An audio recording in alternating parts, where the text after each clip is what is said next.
Terima kasih untuk Bengkel Bubut Antara yang sudah mensupport dan mendukung episode Waktunya Bicara kali ini. Bengkel Bubut Antara terletak di Jalan Pandan nomor 27-29, Medan, Sumatera Utara. Bengkel Bubut Antara adalah perbengkelan manufaktur dan reparasi yang sudah berdiri sejak tahun 1969 dengan ragam pengalaman lebih dari 50 tahun di segala bentuk mekanikal permesinan dan produk jadi untuk industri karet, kelapa sawit, pembangkit listrik, dan bentuk industri manufaktur lainnya. Bengkel Bubut Antara juga merupakan supplier industri terlengkap, kontraktor, dan fabrikasi yang sudah dipercayakan oleh beragam perusahaan ternama dari bidang pengolahan kertas, percetakan, kelapa sawit, pakan ternak, industri beton, dan masih banyak lagi. Nah, buat teman-teman Waktunya Bicara, kamu nggak usah pusing dan ragu kalau misalnya lagi mencari bengkel bubut. Kamu bisa langsung kepoin di deskripsi detailnya di Siniar Waktunya Bicara. Atau kamu juga bisa langsung hubungi Bengkel Bubut Antara di nomor 061 4147 427 atau di 0811 6106 696. Nah, sekarang udah dulu ya. Kita balik lagi ke inti Siniar Waktunya Bicara. Karena di sini tempat kita semua, di sini waktunya bicara. Kembali lagi bersama saya Wisely sebagai penerima tamu kalian di Siniar Waktunya Bicara. Hari ini kita juga punya satu tamu yang sangat istimewa. Dia boleh dibilang adalah anak Medan bocorannya, tapi udah lama berkecimpung dan berkarir di Jakarta.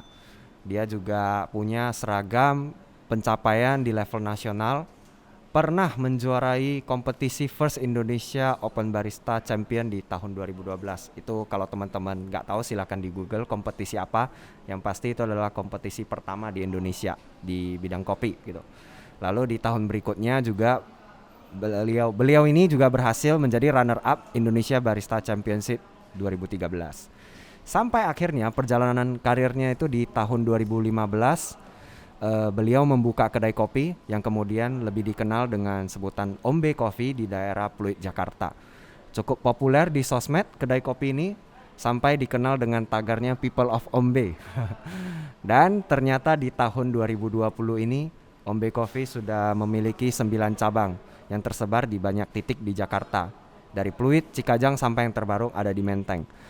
Langsung saja inilah tamu kita pagi hari ini, Aji Darius. Selamat pagi. Selamat pagi, Aji. halo. Thank you ya udah mau datang. Oh ya, sama-sama. Tempat kita, selamat datang di Waktunya Bicara. Aji Darius, anak Medan berarti? Ya, saya lahir sampai SMA di Medan. Di Medan. Lalu? Terus ya dulu ya sama lah ya sekolahnya di Medan. Kuliah saya di Bandung. Oke. Dari 2013 saya baru di Jakarta sampai sekarang. Oh berarti sempat di Bandung dulu, nggak langsung di Jakarta ya? Dulu saya kebetulan kuliahnya di Bandung, sampai saya pindah ke Jakarta. Ini mungkin teman-teman udah tahu lah kalau beberapa pendengar itu siapa Aji Darius, apa itu Ombe Coffee. Jadi aku penasaran pengen nanya satu dulu nih sebagai pembuka kita nih, pembuka obrolan kalau kita bilang. Jadi seorang Aji Darius itu minum kopi sacetan atau minum kopi susu enggak? Minum actually. Minum itu artinya gini, dulu mulai minum kopi di kuliah ya budgetnya ya ada ya sasetan ya. Ya kalau sampai sekarang minum kopi susu itu ada, karena di Jakarta kan populer dan trennya kan kopi susu. Kopi susu gula aren itu ya? Minum. Okay. Dulu kita kan jadi karirnya karena di barista, tapi sekarang tuh saya pelan-pelan jadi customer yang baik, jadi balik lagi. Dari barista jadi customer yang baik ya. Iya. Nah ini bicara soal barista sama prestasi lo nih. Nah itu perjalanan histori lo sebenarnya gimana sih sampai bisa menjuarai kompetisi pertama lo gitu? Jadi kita mulai mungkin dari cerita dulu lah ya. Saya kenapa in ke coffee industry lah, terutama di specialty coffee industry gitu. Ya, specialty coffee. Jadi dulu itu karena saya kuliah di Bandung, saya ngekos di Bandung lah ya. Jadi teman-teman saya yang satu kos itu beberapa tuh semuanya pecinta kopi.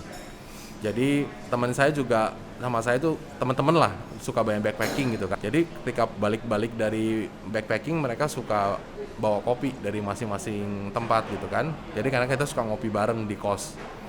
So after itu gua lulus kuliah dan itu sebelum belum lulus masih skripsi. And then that time kita karena masih very young ya that time ya 10 years lebih dari 10 years ago kita want to do a project gitu. Teman-teman saya bilang kalau udah lulus mau ngapain, and then apa kita mau kerja aja seperti teman-teman di perusahaan ataupun whatever ataupun balik ke bisnis keluarga. Cuman that time kita lumayan berani untuk yuk kita kita punya mimpi pengen buka coffee shop by our own that time. Itu tahun berapa itu? Itu 2009. 2009. Itu tren kopi juga belum ini. Oh, kan? belum ada. So that time modal kita hanya karena gini, kita nemuin bahwasanya kita seneng kopi that time. Ya, so kita pengen explore. Sebenarnya ya kita pergilah ke coffee shop yang ada di Bandung that time gitu kan, kafe-kafe yang di Bandung. Terus kita mulai research Google ataupun kita cari di YouTube gitu kan. Apa sih sebenarnya kopi itu? And then kita find out, kan kita explore di Bandung. Dan that time saya juga ada freelance kerja sebagai marketing sales lah ya, jualan iklan di satu stasiun radio di Bandung. That time klien-klien saya tuh banyak dari F&B, dari hotel. Jadi that time saya banyak ngobrol dengan owner-owner di sana. So owner sana itu ya karena orang F&B ya biasanya lumayan open minded dan transparan ya. Jadi udah daripada lu pengen kopi, lu beli aja mesin kecil di S Hardware yang harganya cuman gua masih ingat itu cuma 700.000. Buat aja di kos dan listriknya kecil. Nah, the first machine yang gua beli itu adalah start awal gua enter lebih deep di industri kopi. Ya, jadi that time kita benar-benar belajar dari scratch lah. Benar-benar nggak ada mentor dan benar-benar have fun aja because we love to do it aja gitu kan. Jadi benar-benar kita beli kopi sasetan dari seluruh Bandung, kita buatin dengan mesin espresso yang sekecil itu. Wah gila, keren banget tuh. Bukan keren sih, ya kita bilang dulu tuh kayak gini ya, dodol banget gitu kan. Iya. Cuman karena yang modal kita punya cuma satu, curiosity. Karena kan is no risk, ya nggak ada resikonya kan. Dan juga beli kopi sasetan untuk buatin kayak beginian di mesin kopi. Itu sebenarnya nggak ada di guideline-nya yang bener. Cuman that time kita nggak tahu, kita butuh grinder untuk menggiling kopi biar fresh, whatever. Kita belum ngerti apa-apa. Tapi memang level curiosity lo itu udah kelihatan dari situ, makanya lo nyoba aja gitu semua. Nyoba. And then setelah itu, ini ada the next interesting part di perjalanan kopi saya itu adalah, and then kita explore cari ngobrol ke coffee shop yang udah ada. Itu ada satu coffee shop yang terkenal di Bandung, udah memakai mesin espresso. And then kita talk dengan baristanya karena kita seneng ngopi kan. And then kita know, ternyata orang buat kopi itu keren ya. Ada latte artnya, everything. Nah, and then kita ngobrol, and then kita ambil short course seminggu. Ya, kita ambil short course belajar ke baristanya bertiga, my partner dulu. And then kita terintroduce yang namanya ini espresso machine, how we do steam milk, cappuccino, latte art and everything. And then saya influence dari Italian style coffee itu saya udah lebih ke expose, which is that time tuh mungkin di Bandung itu cuma ada 1 atau 2 toko di 2009-10 itu. Ternyata dari 2009 itu memang udah ada juga tokonya, Yes. Walaupun sedikit ya tadi kita bilang. And then paling menariknya adalah karena kita masih muda, gimana ya? Saya mungkin kuliah di Bandung, so the young spirit itu ke expose. Jadi we freely untuk do anything that we want to do. Kalau di Medan saya nggak tahu ya. Kalau that time saya di Medan mungkin udah banyak pertimbangan kali ya, ataupun ada masukan-masukan mungkin dari parents ataupun dari family or society-nya gitu. Yeah. Tapi that time kita very free to do what we want dan ya orang bilang itu passion. That time kita nggak mikir kita punya passion itu kok. Cuman kita mau explore aja what we gonna do that time gitu kan. Jadi nggak kepikiran ini passion gua or gua mau do it for long term, nggak ada. Teman saya suatu hari datang ke tempat saya. Datang minum kopi, dia ngomong sama saya, "Ji, ini ada teman saya nih di satu toko buku, itu di sana itu banyak orang bule, orang Australia. Mau nggak lu kerja sama di sana, lu bring your old machine copy pindah ke sana, and then lu bagi hasil aja di sana. Oh, saya bilang gitu. Orang emang mau, tapi kita cuma punya mesin kopi aja loh. Dan mungkin that time dia bilang nggak apa-apa, dia akan provide semua tempatnya. Lu taruh mesin kopi di sana, training staffnya, and then kalian bagi hasil aja. Jadi kita presentasi, kita pitching ke owner yang di sana, which is owner di sana tuh orang Australia. Oh, orang Australia. Tapi tinggal di Bandung gitu di ya. Bandung. Oh, siap. Dia punya toko buku. Gua masih ingat namanya Reading Lights. Ya. Toko buku apa? Sorry. Reading Lights. Dia toko buku bahasa Inggris, tapi toko bukunya second semua. Bukunya second sampai semua. Sekarang masih ada nggak sih? Udah tutup, udah close. Udah tutup. So that time itu juga dekat university dan banyak pertukaran pelajar tuh nongkrong di sana. Oke, ya So, dia komunitas ya. Komunitas banget. 2010 ya gimana ya? At that young age, gue udah bisa punya dreams bahwasanya I have my own coffee shop that time. Waktu lu menang juara itu lu rasain gimana sih? Karena itu kan kompetisi pertama ya di Indonesia. Loncat ke kompetisi itu kalau dicerita mungkin sejam nggak akan beres lah ya. Jadi Siap. loncat ke sana, saya itu jujur aja masuk kompetisi itu di 2012.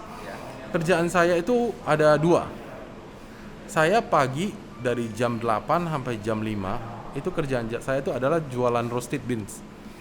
Sales kalau ngomong kasar. Door to door ke coffee shop di Bandung dan restoran-restoran di Bandung. Jam 5 sampai jam 10 that time saya juga udah open my second coffee shop. Ya with my partner di Bandung juga. So technically saya udah punya 2 my own coffee shop in early karir saya 3 tahun pertama.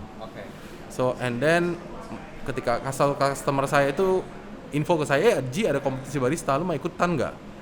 Karena gue penasaran, and then gue daftar, and then ya gue enter the competition. Gimana ya, lu serius aja ngelakuinnya, nggak ada yang lu mikirin hasilnya kayak gimana nih, nanti kalah gimana.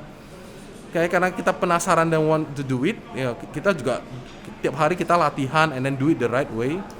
And then gue tiba-tiba aja dapat juara 1 di kompetisi itu. And then tahun depan karena saya masih ada piece yang belum ke-achieve di gue tetap training dan maju ke kompetisi tingkat nasional. Gue dapat runner up. And then gue dapat opportunity untuk compete di Singapura Asian Barista sama di Dubai. Ya, jadi saya dan China satu lagi. Dan China. Jadi I think very fun experience lah, dan gue nggak pernah ngeliat tuh sebagai sebuah hasilnya apa. Pelajaran apa sih yang lu rasa paling penting menurut seorang Aji dalam menyeduh kopi? Apakah resep, kalibrasi mungkin, atau hal-hal teknis lain, atau mungkin bahkan yang di luar teknis buat seorang barista harus pegang tuh? Sebenarnya kalau diurut di luar resep sama technical skill. Karena jujur aja ketika saya belajar kopi mungkin saya akan ngomong method, equipment sama skill itu nomor 1. Tapi setelah saya jalanin itu, terutama kita udah masuk ke bisnis industri ya specialty coffee ataupun coffee shop, actually hospitality itu nomor 1. Gimana caranya kita bisa serving the community. Actually itu much more important daripada kita hanya ngandalin kita jago ataupun geeks and know everything about coffee. Ya, cuman itu tetap dibutuhkan menurut saya. Menurut Aji tetap dibutuhkan ya. Nah, berarti kalau boleh dibilang, disimpulkan secara singkat, Aji ini idealis atau pragmatis? Kalau gua bilang sih kita bukan idealis atau pragmatis ya. In the middle itu mungkin lebih rasional aja ya. Yes, Ya, rasional itu artinya untuk datang ke industri ini dulu mungkin 10 tahun lalu saya juga orangnya sangat idealis. That time gua pengen kopi saya itu fresh ground, whatever lah, karena kita receive a new knowledge sama new value di coffee gitu kan. Tapi kalau sekarang ya saya bilang rasional, kenapa? Karena kan orang harus berkembang. Ya kita nggak bisa bilang saya bukan bilang punya jiwa idealis itu salah ya, tapi itu kan pilihan orang dan visi kita buat kita jalanin industri ini apa goal kita for long term gitu kan. Kita kan punya masing-masing punya ini. Dan untuk mencapai goal mencapai itu, goal kita masing-masing. mencapai goalnya si Aji memilih menjadi yang Rasional. Rasional tuh artinya ya lo harus bisa adaptasi aja dengan semua perkembangan zaman. Menarik. Nah, jadi kalau bicara dari barista kembali nih, sekarang yang kita tahu Aji ini udah naik level nih, lebih fokus ke bisnis manajemen lah kalau kita bilang. Kenapa Aji itu lebih memilih fokus ke bisnis manajemen, nggak bikin sekolah khusus barista gitu aja? Bagi saya itu pilihan ya. Saya nggak bilang itu buka sekolah itu something yang nggak bagus atau nggak sukses. Karena di Jakarta my friend yang sukses buka sekolah juga ada gitu kan. But itu hanya pilihan gini loh. Mau karir apapun, bisnis apapun, usaha apapun, kalau kita jalanin punya long term goal, I think itu everything akan jadi jelas apa pilihan kita sekarang. Ya, jadi bukan karena di sini lebih untungin, sana enggak. Ya, jadi gimana kita how to define ourselves aja. Maksudnya itu lebih ke sana sih. Mana orang ditanya kenapa Ji lu ngurusin kafe daripada buat kopi, lebih jauh dong dari meja bar. Yes it is. Ya karena saya juga pengen grow secara personal. Karena gini, bukan karena di barista tuh nggak ada lebih cuannya kalau orang bilang kan. Ya enggak juga gitu kan. My friend Muhammad Aga jadi barista jadi celebrity and very success gitu kan. Cuman kenapa gue nggak jadi dia? Ya karena kita know our goal gitu kan. Even though saya dulu jadi barista kan saya tetap punya mimpi. Saya pengen jadi seorang yang bisnis di coffee yang sukses gitu kan. And then from that goal kita divine. Apa yang harus kita pelajari untuk bisa sukses di sana? Bukan karena apakah coffee is enough? Ya, apakah cuma bisa technical skill itu akan make you success? Ternyata enggak. Ternyata saya learn a lot of thing di perjalanan saya adalah only coffee skill tuh enggak enough untuk kita make a success di industri. Jadi akhirnya saya 2012-13 saya kan pindah ke suatu perusahaan yang cukup besar karena jujur aja 2 coffee shop perusahaan saya tutup karena I lack of experience in business. That time failure saya itu jadi pelajaran buat saya yang paling besar adalah ternyata itu bisnis. Even that time saya udah punya barista, punya ya boleh bilang udah punya prestasi di barista, tapi yang membuat saya sadar adalah itu nggak enough untuk make you success. Jadi lu harus learn more than coffee. Dan ternyata dari perjalanan itu lahirlah Ombe Coffee. Kita bicara sedikit lah ya untuk si Ombe ini. Sebenarnya apa sih yang dilakukan? Karena ini kan yang saya tahu Ombe 2015 ya? Bener ya? Dari 2015 sampai 2020 sudah 5 tahun perjalanan juga. Apa sih yang sebenarnya dari pelajaran perjalanan hidup lu lah ya, dari seorang Aji yang lu bawa ke Ombe juga, sampai akhirnya Ombe itu bisa tetap eksis dan memberikan nilai yang berbeda dengan kedai kopi lain? Karena kita tahu nih kalau di Indonesia terutama Jakarta itu banyak banget loh kedai kopi yang bagus-bagus kan. Ya, actually Ombe itu saya cuma partner di Ombe. I am a managing partner di sana. So I have a shareholder di sana. Nah kalau ngomong Ombe itu sebenarnya Ombe, salah satu foundernya Ombe itu adalah my client and my, boleh dibilang orang yang saya ngajarin kopi that time. Ya, di tahun 2013. Ya, namanya Jason Leo. Ya, at that time dia cuma ngambil course barista ke saya, and then itu bekal dia untuk buka Ombe Coffee. Actually at that time saya cuma bantu-bantu dia. Ya, saya masih kerja di corporate, tapi corporate saya yang punya beberapa division lah, di machinery, di roastery, green bean trading, sama di retail coffee shop juga. Dan saya banyak bantu dia. And then that time 2016 saya di offer investment oleh shareholder untuk ya udah dan dream saya bisa tercapai. Gue bisa balik lagi bisnis sendiri nih with my partner. Jadi singkat ceritanya adalah Ombe Group itu founded bukan hanya dari saya, tapi juga ada orang lain yang kita bareng-bareng run it. Tapi dari sisi Ombe itu saya banyak take side and managing the business rather than doing the coffee part. Karena the coffee part, I think my partner can run it very well. Dan setelah saya find out adalah ternyata kalau kita 100% itu saya juga nggak passion semua 100% di coffee. I have like maybe 40% itu saya punya passion di managing a business. Ya, jadi makanya saya bilang tuh nggak bisa disamain. Iya, Why this lu or why berhasil that? define goals lu itu di sana ya. Kenapa lu nggak sekolah barista ya? Lu seneng ini kan managing bisnis. Kalau sekolah barista kan tentu beda, harus kurikulum, teknikal kan segala Beda macam. ya, mungkin Bener banget.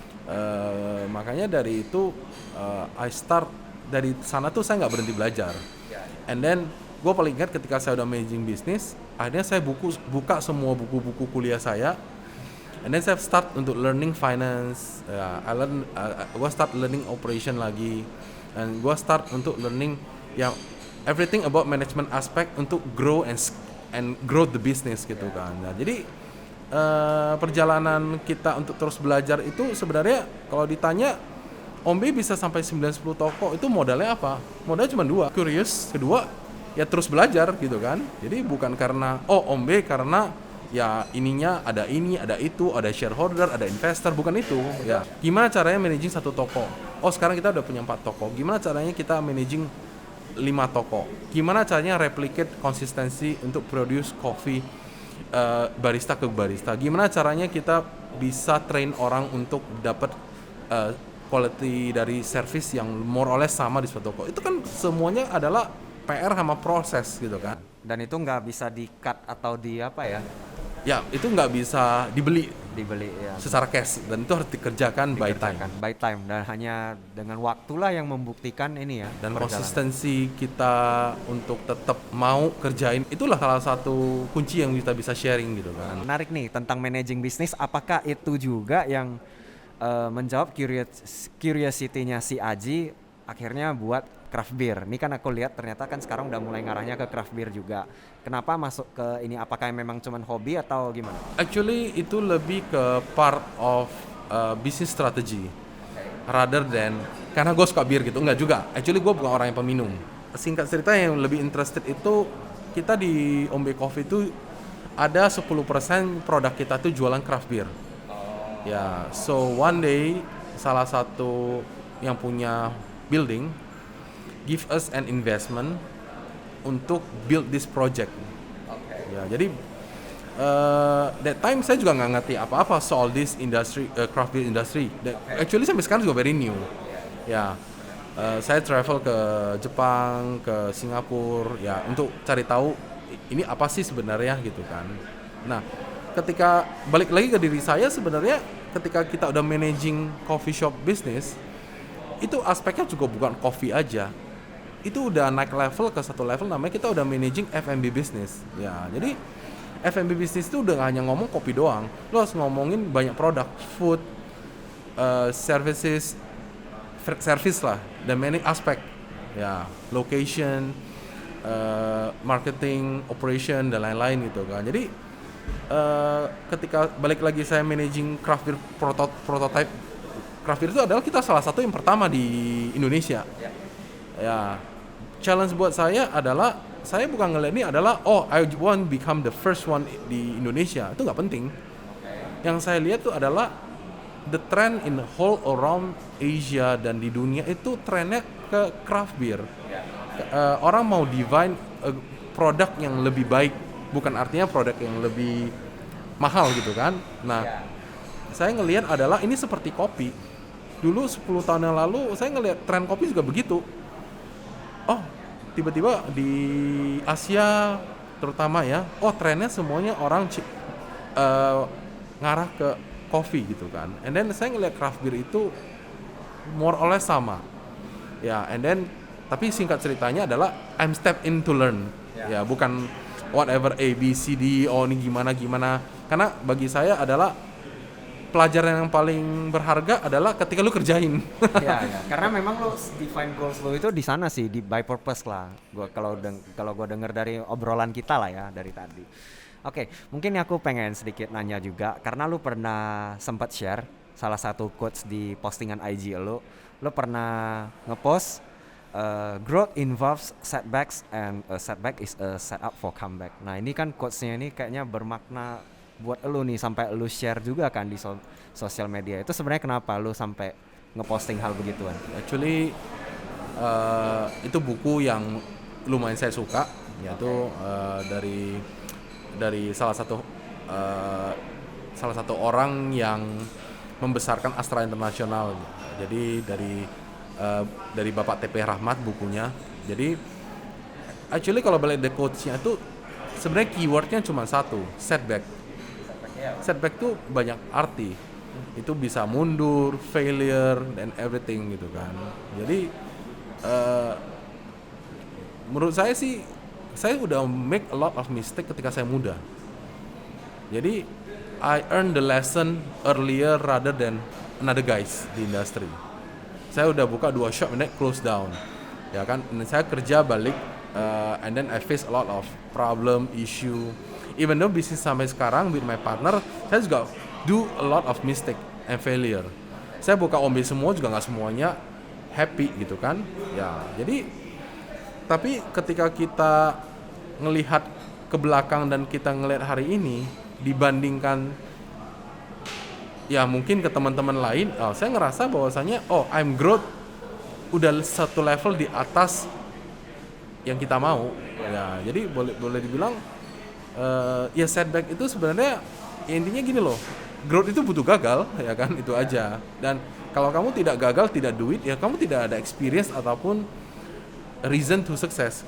Mungkin mentality ininya ya, kesiapan kita untuk menghadapi kemunduran atau failure itu sih. Simple buat anak-anak muda, terutama di Medan. Kalau Medan itu social structure-nya itu mungkin tidak, udah lebih fix. Orang kalau lulus kuliah itu harus kerja, kalau nggak di perusahaan besar ya harus dagang ataupun bisnis. Karena Indonesia di Medan lah terutama itu kotanya kan kota pedagang. Yang dilihat adalah orang harus jualan, harus trading, everything. Jadi mindset ataupun ide-idenya itu cuma kekunci dalam kotak itu doang. Ya, banyak industri-industri yang punya potential in the future itu nggak dilihat. Karena orang kan cenderung ngelihat orang yang udah sukses. Daripada orang ikutin apa yang dia mau and how to make it success. Kan nggak banyak orang berpikir seperti itu kan.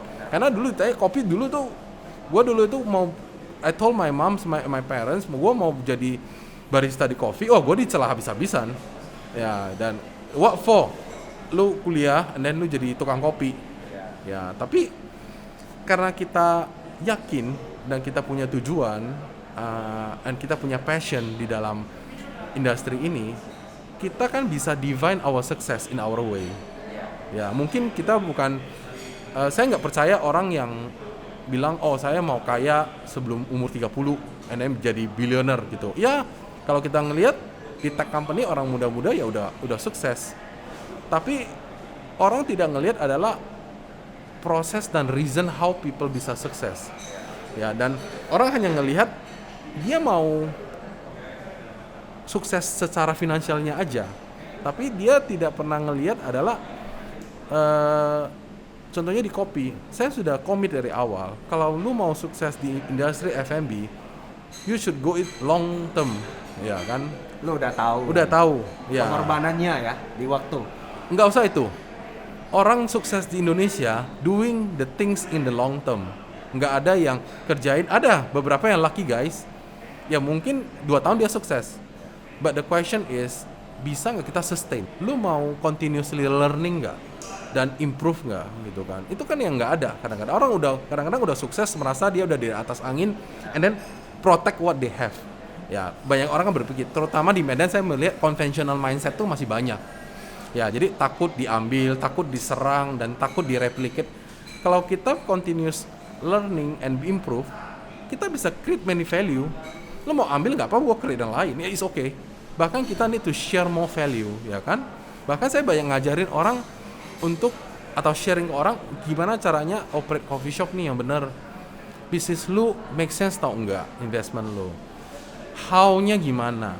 When kita share, kita bukan artinya kita mau jadi konsultan untuk charge orang sejam berapa. Tapi ketika kita share, somehow kita jadi punya positive energy untuk keep kita run this business dan punya ide-ide untuk buat kita mau belajar.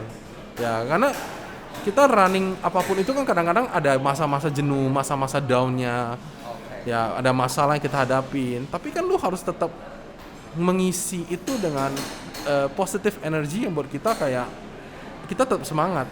How? Ya salah satunya sharing gitu kan, ngobrol dengan orang-orang yang inspiring us gitu kan, dan sharing gitu kan, and then itu yang membuat kita punya value dan endure di industri kita ya, and then itu yang menjadi salah satu things yang buat kita divine kita why we want to do this long term. Karena memang mungkin gini ya, tentang fixed mindset kalau kita bicara di orang Medan kan, lu terutama lu karena lu udah di Jakarta, lu udah tahu perbedaan culture, cara berpikir dengan di Medan sekarang.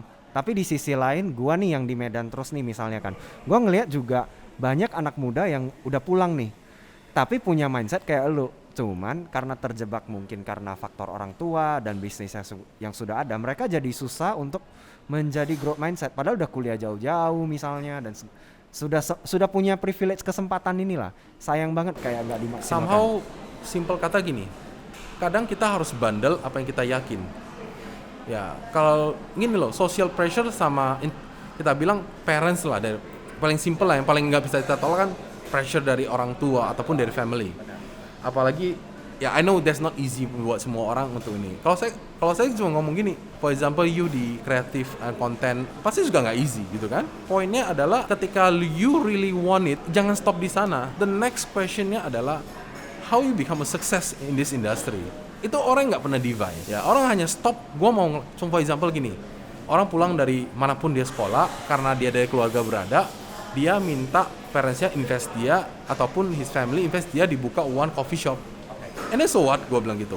Selalu punya, emang lu seneng? Ketika lu punya, lu akan menghadapi masalah yang paling banyak ketika lu open one business gitu kan. Tapi bagi dia ketika dia diterpa masalah, dia stres, dia stop sampai di sana. And then dia bilang, capek juga ya. Ternyata bisnis coffee shop tuh capek, bocuan. Terus gua sakit kepala, udahlah gua balik ke bisnis orang tua gua lagi. That's full stop. And then orang tua bilang, ya terserah, I already give you option. Padahal sebenarnya ada peluang. Oh sure, ya peluangnya gini,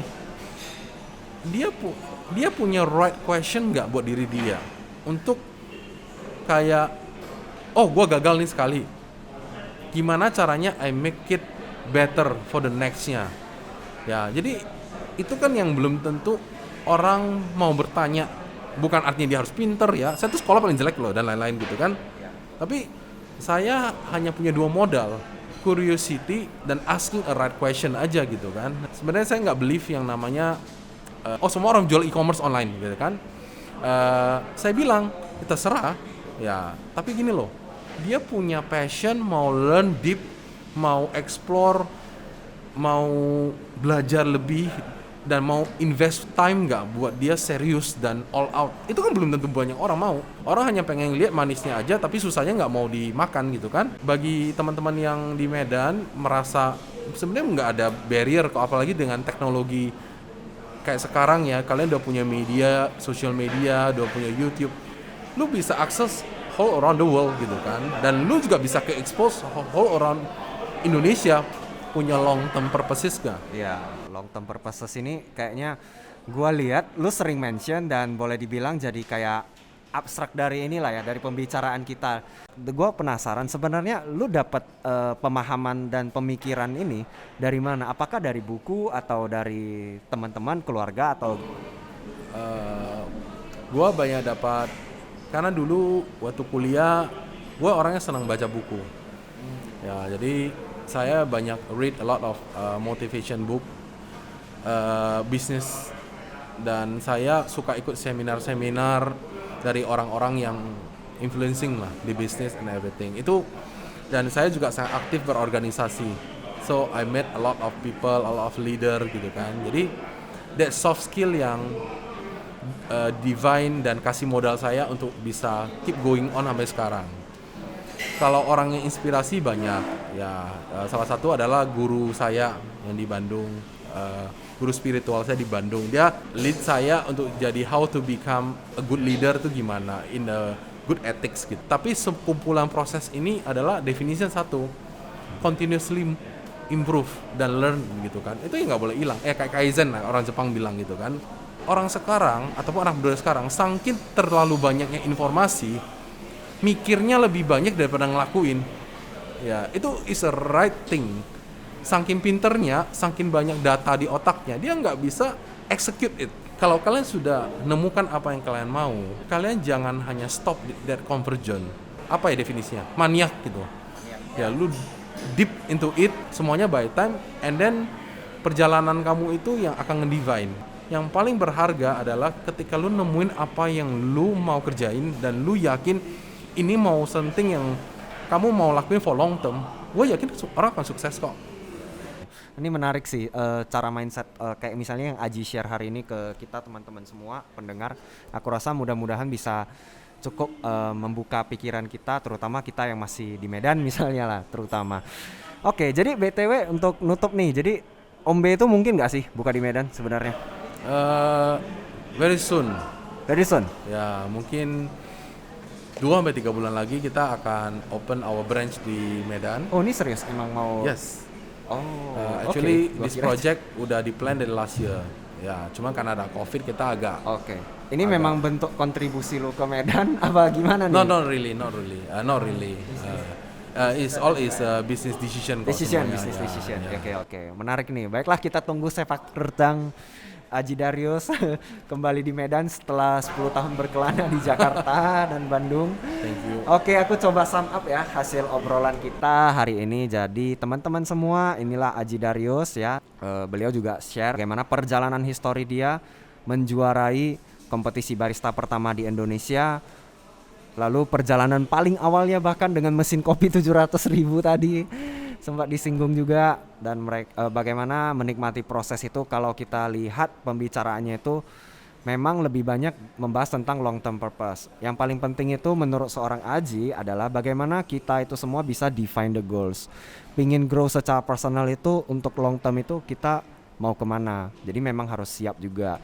Barulah kemudian by the time yang seperti tadi dari kopi, terus kemudian sekarang mau masuk ke bisnis craft beer. Bahkan mungkin nanti ada banyak lagi nih berbagai bentuk bisnis yang berhubungan dengan dunia F&B lah, kita bilang industri. Nah, jadi memang sebenarnya apapun itu semua hasil output produknya itu kalau kita belajar dari Aji hari ini, bagaimana kita berhasil define untuk long term goal kita. Jadi memang kita tidak bisa men-shortcut waktu kita dengan cara-cara yang instan lah kalau kita bilang. Jadi mudah-mudahan dari banyak informasi dan bentuk ragam data yang kita biasa dapatkan di sosial media dan internet, mudah-mudahan apa yang hari ini kita bicarakan bisa menjadi pengingat buat teman-teman semua bahwasanya masih banyak hal yang sebenarnya untuk long term goal itu juga sangat penting. Invest in time. Kalau lu memang mau purpose-nya untuk long term, baca buku, soft skill, ikut seminar, atau mungkin sekedar networking, itu juga sangat membantu untuk menjawab pertanyaan-pertanyaan kamu sehari-hari, mendefine kamu supaya apapun pertanyaan kamu yang membuat kamu bingung bisa mendapatkan jawabannya. Aji, thank you banget pagi ini Sama-sama, udah thank lu you mau juga. luangin waktu untuk waktunya bicara. Sampai jumpa lagi ya. Thank you.